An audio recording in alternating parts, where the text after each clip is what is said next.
Hello and good morning, students. Today we are going to have a lecture on work measurement. Work measurement, which is a part of industrial engineering. Now we are doing engineering on industries. So engineering means there are some specific formulas, fixed formulas, which are applied on engineering. So work measurement is one of them. Work measurement क्या चीज है? Work measurement is a technique of finding the time required to do a particular job at a defined level of performance, finding the time required to do a particular job, जैसे कि step turning, taper turning, एक एक कोई भी job ले ली तो उसका एक टाइम निकालना है at a defined level of performance. Performance हम कह देंगे कि इसकी स्पीड फीड इतनी होनी चाहिए, इसकी फिनिशिंग इतनी होनी चाहिए, तब कितना टाइम लगता है उसको मेजर करना, that is work measurement. repeat, it is a technique of finding the time required to do a particular job at a defined level of performance. So finding the time at defined level of performance. Time calculated in minutes, hour or even second. छोटे छोटे minute चीजें भी देखी जाती हैं. Then the time calculated is known as standard time. तो हम एक जब परफॉर्मेंस का लेवल सेट कर देते हैं तो उसको हम स्टैंडर्ड टाइम कहते हैं, आगे भी देखेंगे हम। Work measurement sets the standard time for job at standard output level. Now, what is the purpose of work measurement? First is work measurement is very important for promoting productivity of an organization. एक organization की productivity को बढ़ाने के काम आता है, क्योंकि we know कि इस job को इतना time लगता है, तो हम we can say to worker कि आपको इतना ही काम लेना है। If he says कि नहीं जी मशीन अच्छी नहीं है, then we know कि where is the fault, तो हम उसको performance को बढ़ा सकते हैं। It enables management to compare alternate method and also to do initial staffing. एक प्रोजेक्ट हमने ले लिया, वी नो उसमें ये काम है, इतनी मशीनिंग है, इतनी कटिंग है, लाइक दैट, और we know the standard time, हमें उसका सबका स्टैंडर्ड टाइम पता है, तो हम उसके इनिशियल स्टाफिंग लगा सकते हैं कि स्टार्टिंग में हमें जी 50 आदमी ये चाहिए। And we also sometimes if we don't have workers, हमारे पास 50 नहीं है, तो वी विल से कि अल्टरनेट मेथड आउटसोर्स करना है, बाहर ठेकेदार को देना है काम, या फिर ये भी हो सकता है कि हम मशीनिंग के बजाय हो सकता है कास्टिंग के ऊपर चले जाएं। Work measurement provides basis for proper planning and wage payment basis. Planning के काम आता है and wage payment, although it is very negative कि हमें वेज पेमेंट भी फिक्स कर सकते हैं कि एक स्टैंडर्ड वर्कर इतना टाइम लगाता है और एक नॉर्मल वर्कर या एक worker under observation takes that much time, तो उसकी वेज हम कम या ज़्यादा फिक्स कर सकते हैं। तो ये ज़्यादातर आउटसोर्सिंग में होता है जहाँ पे हम बाहर के वर्कर्स को काम दे रहे हैं। Since it is concerned with the measurement of time, it is also called time study. Now there are some common terms जो कि वर्क मेजरमेंट या टाइम स्टडी में आती हैं। First is observed time. Observed time नाम से भी पता चल रहा है, ऑब्जर्व्ड, ऑब्जर्व किया गया है, या actual time. It is the time recorded by A work study man, जो वर्क स्टडी कर रहा है, work study man observing the job और एक्टिविटी ऑफ वर्कर। वो दूर बैठा एक स्टॉप वॉच ले लेता है, एक बोर्ड ले लेता है, व्हाइट बोर्ड जिसके ऊपर वो नोट करता रहता है, and there is a pen, तो उनके ऊपर वो एक्टिविटी को नोट करता रहता है, start time and finish time, और उसको नोट कर लेता है, that is observe time. Then there is normal time. Normal time या बेसिक टाइम भी कहते हैं। It is calculated time of activity of operator utilizing appropriate work method, work place layout and performing at normal pace. अब एक observe time तो किसी भी worker का हो सकता है, लेकिन एक हम नॉर्मल वर्कर को नॉर्मल लेआउट में नॉर्मल मशीनों के ऊपर काम करने और नॉर्मल स्पीड पे काम करने को कहते हैं, तो जो वो टाइम निकलता है दैट इज नॉर्मल टाइम। तो नॉर्मल टाइम निकलता कैसे है? It is the observe time into performance rating divided by 100। अब परफॉर्मेंस रेटिंग कितनी है? हो सकता है एक वर्कर 70% परफॉर्मेंस पे काम कर रहा है, एक 120% पे काम कर रहा है, तो उसका नॉर्मल टाइम निकलेगा observe time into performance rating divided by 100। अब रेटिंग क्या है वो हम थर्ड में देखते हैं, rating factor. The time study person multiplies the actual time, जो हमने पहले पॉइंट में निकाला है, ऑब्जर्व टाइम को with a factor called rating factor और levelling factor to set the normal time which a normal worker would take. हमें पता है कि एक वर्कर जो है वो बहुत स्लो कर रहा है, या हो सकता है उसकी मशीन खराब चल रही है, तो हम क्या करते हैं, उसके ऑब्जर्व टाइम को थोड़ा मल्टीप्लाई करते हैं एक रेटिंग फैक्टर से।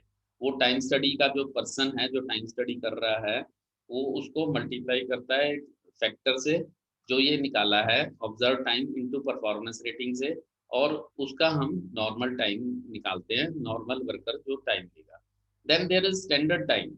Standard time, it is defined as amount of time taken by a worker of average skill who used average amount of effort and is working under existing working condition using specified method and machined at a standard pace. तो that means कि एक standard worker standard machine standard process को use कर रहा है और standard method use कर रहा है, तो वो जितना टाइम देगा वो एक स्टैंडर्ड बन जाता है। तो दैट मीन्स जो वर्कर है वो भी एवरेज होना चाहिए, ये नहीं कि बहुत ज्यादा वो पहलवान होना चाहिए, बहुत ज्यादा उसकी स्किल कम भी नहीं होना चाहिए। तो लाइक दैट जो भी वर्कर एवरेज स्किल का है, वो एवरेज एफर्ट लगा के एवरेज मशीनों के ऊपर और एवरेज मेथड से वो कितना टाइम लेता है, that is standard time. Now convert कैसे करते हैं, इसका हमारा एक टेबल या चार्ट बना हुआ है, तो उसको जरा ध्यान से समझ लीजिए। Conversion of observe time to standard time. तो ऑब्जर्व टाइम स्टार्ट, जो ऑब्जर्व किया उसने किसी भी वर्कर का, कोई भी एरा गैरा वर्कर शॉप फ्लोर पे काम कर रहा था, उसका टाइम टेबल से उसने नोट कर लिया टाइम स्टॉप वॉच से, तो उसको स्टैंडर्ड टाइम में कैसे कन्वर्ट करेगा। नाउ ये देखिए, इसमें सबसे पहले आता है द ऑब्जर्व टाइम, ओटी। ये ओटी, इसको मल्टीप्लाई करते हैं या माइनस या प्लस करते हैं परफॉर्मेंस रेटिंग फैक्टर, पीआरएफ। अब पीआरएफ प्लस भी हो सकता है और माइनस भी हो सकता है। अगर उसका परफॉर्मेंस कम चल रहा है तो नॉर्मल टाइम या बेसिक टाइम निकालने के लिए उसको हम प्लस करेंगे, और अगर उसका परफॉर्मेंस बहुत ज्यादा है तो थोड़ा सा कम कर देंगे, तो माइनस कर देंगे।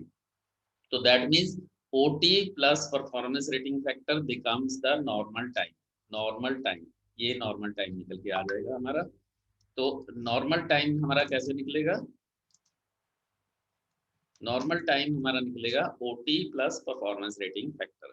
अब इसमें 4 अलाउंसेस ऐड होते हैं, 4 अलाउंसेस जब ऐड होंगे तो हमारा स्टैंडर्ड टाइम निकलेगा। वो 4 अलाउंसेस कौन से होते हैं वो डिटेल में हम नेक्स्ट उसमें स्टैंडर्ड में पढ़ेंगे। तो फर्स्ट इज हमारा personal allowance, process allowance, sorry, ये is process allowance. Process allowance means कोई प्रोसेस बहुत डिफिकल्ट होता है।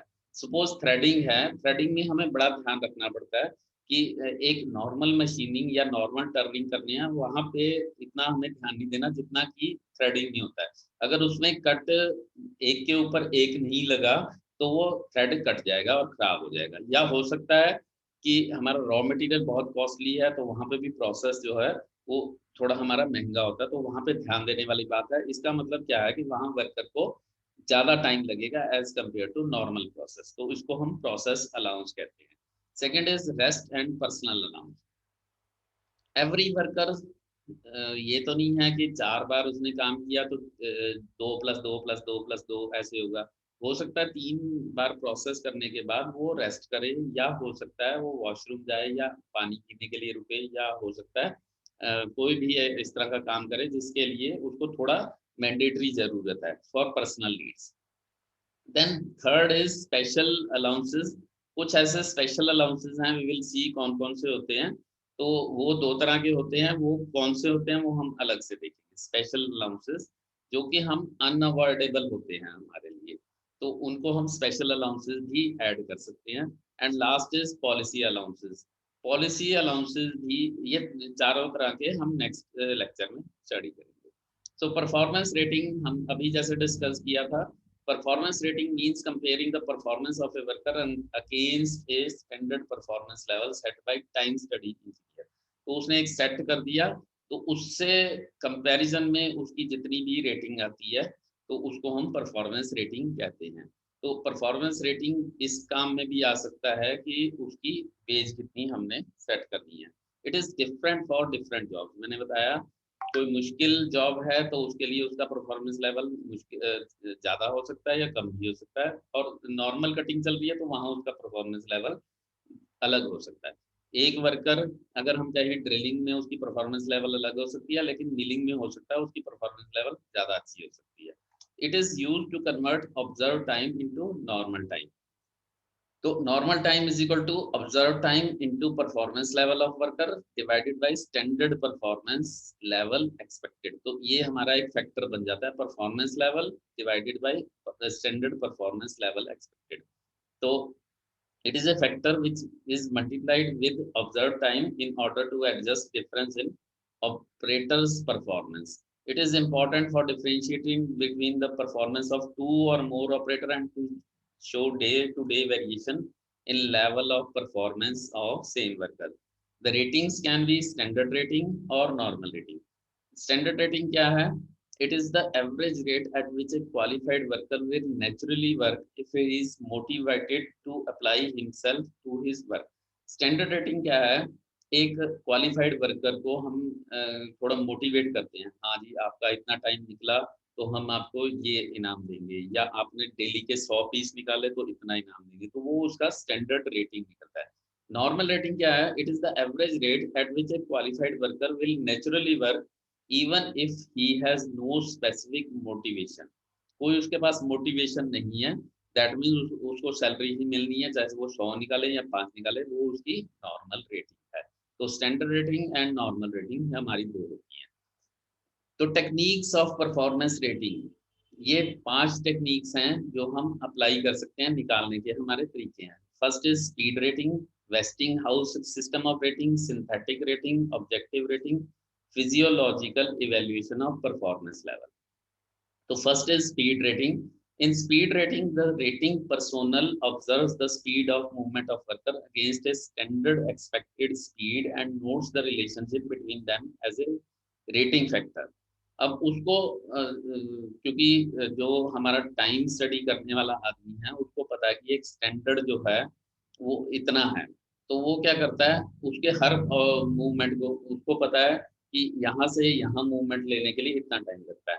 इस कटिंग को फॉर्मूले के हिसाब से अगर हम इतनी स्पीड फीड यूज करते हैं तो इतना टाइम लगना चाहिए, तो वो उसका रिलेशनशिप निकालता है कि इस एक्सपेक्टेड स्पीड के हिसाब से इतना होना चाहिए और इसका जो है इतना टाइम निकल रहा है, तो उसकी रेटिंग निकलती है।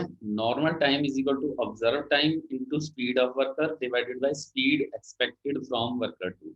कौन सी स्पीड होनी चाहिए, तो वो उसका नॉर्मल टाइम निकालता है।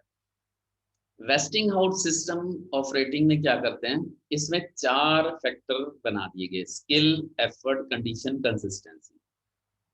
किसी भी काम को लेकर वो देखते हैं कि किस तरह का उसमें काम चल रहा है। स्किल को इवेल्युएट करते हैं कि सुपर स्किल है, एक्सीलेंट है, गुड है, एवरेज है, फेयर है या पुअर है। इसमें स्किल की जरूरत है। अगर सामान इधर से उधर उठा के लाना है तो उसमें स्किल की जरूरत नहीं है। लेकिन अगर सामान उठा के एक खाने में रखना है, एक पर्टिकुलर खाने में रखना है, कि स्क्रू ड्राइवर इसमें रखना है, पेचकस प्लायर इसमें रखना है, तो थोड़ा सा उसमें फेयर आ जाता है। या फिर उसको रेड से मार्क करना है थोड़ा सा, तो वो एवरेज में आ जाता है, लाइक दैट स्किल। तो स्किल के लिए वो वैल्यूज देता है 0.15, 0.13, 0.11 लाइक दैट हर एक के लिए। एफर्ट कितना जोर लगा है, एक्सेसिव के लिए 0.3, 0.12, 0.10 लाइक दैट। और इसी तरह नीचे अगर पुअर कोई एफर्ट नहीं लगा, बैठे बैठे ही उसने कुछ काम नहीं करना, तो उसको हम एफर्ट में माइनस में ले सकते हैं। कंडीशंस कैसे हैं, वो अंधेरे में काम कर रहा है, धुएं में काम कर रहा है, तो लाइक दैट अगर आइडियल कंडीशंस हैं तो इतनी है, और एक्सीलेंट है, पुअर कंडीशंस में है तो किस तरह से है। कंसिस्टेंसी, वो बार बार वही काम कर रहा है, परफेक्टली कर रहा है तो प्लस 0.04, एक्सीलेंट कर रहा है लाइक दैट, और नहीं कर पा रहा तो -0.4। इस तरह से वो 4 रेटिंग लेके उनको सम अप करते हैं। तो सम अप करके उसका एक टेबल बना के उसके एक जो वही वाला फार्मूला है कि स्टैंडर्ड रेट इनटू जो उसकी रेटिंग है उससे मल्टीप्लाई करके उसका एक नॉर्मल टाइम निकाल लेते हैं। सिंथेटिक रेटिंग क्या करती है? It rating personnel notes down the actual time taken by worker for completing an element by any usual method, कितना टाइम लेता है। Then he also notes down the time of same element from PMTS. PMTS के table जो है industrial engineering की books में मिलते हैं, pre determined motion time standard tables, कि यहाँ से यहाँ मूवमेंट के लिए कितना टाइम लगेगा, एक नट को उठाने में कितना टाइम लगता है, एक बोल्ट को उठाने में कितना, एक नट और बोल्ट की असेंबली में कितना टाइम लगता है। तो ये छोटे छोटे मूवमेंट्स के टाइम दिया होता है, तो वो एक रेटिंग फैक्टर निकालता है, time value taken from PMTS tables divided by observe time, तो उसका एक रेटिंग फैक्टर निकाल लेता है कि ये 70% पे काम कर रहा है। Then fourth is objective rating. In this rating, first of all, the speed of worker is rated against a standard speed independent of job difficulty. उसको स्टैंडर्ड स्पीड से कंपेयर किया जाता है, ये नहीं देखा जाता कि जॉब कितनी मुश्किल है या आसान है। और उसके बाद उसकी जॉब डिफिकल्टी के हिसाब से अलाउंस ऐड कर दिया जाता है। Then an allowance is added depending upon job difficulty. और जॉब डिफिकल्टी क्या हो सकती है? अमाउंट ऑफ बॉडी यूज, कितना हिलना पड़ गया उसको, ठीक है, हाथ भी यूज करने पड़ गए, पैर भी यूज करने। आई आई एंड हेड कोऑर्डिनेशन, आंखों की। अब एक तो ये है कि यहाँ से उसने नट उठा लिया और इधर से बोल्ट उठा लिया, लेकिन अगर आई और हैंड की नट में से भी एक पर्टिकुलर नट उठाना है, अलग तरह का नट उठाना है, तो आई हैंड कोऑर्डिनेशन दोनों चाहिए। फुट मूवमेंट, मशीन चलाते हुए पैर भी चलाना है। Type of hand motion, hand सीधा इस तरह से है या हैंड इस तरह से मूव करते हुए ट्विस्ट करते हुए लेकर उठाना है। Handling requirement, weight lifted, like that, कुछ जॉब डिफिकल्टी को ऐड करते हैं उसमें। Then last is physiological evaluation. Physiological evaluation mean कि वो वर्कर के हार्ट बीट रेट को चेक करते हैं, उसकी फिजियोलॉजिकल चेंजेस से। परफॉर्मेंस लेवल, कि अगर उसका heart beat rate increases with the muscular activities. Also, the amount of oxygen consumed by operator increases with the severity of physical labor. तो that means अगर physical labor ज़्यादा हो रही है तो उसकी heart beat rate भी बढ़ेगी और ऑक्सीजन भी कंजम्पशन ज़्यादा हो जाएगी। तो इस तरह से उसकी परफॉर्मेंस रेटिंग निकाली जा सकती है। So that is all for today. Thank you very much.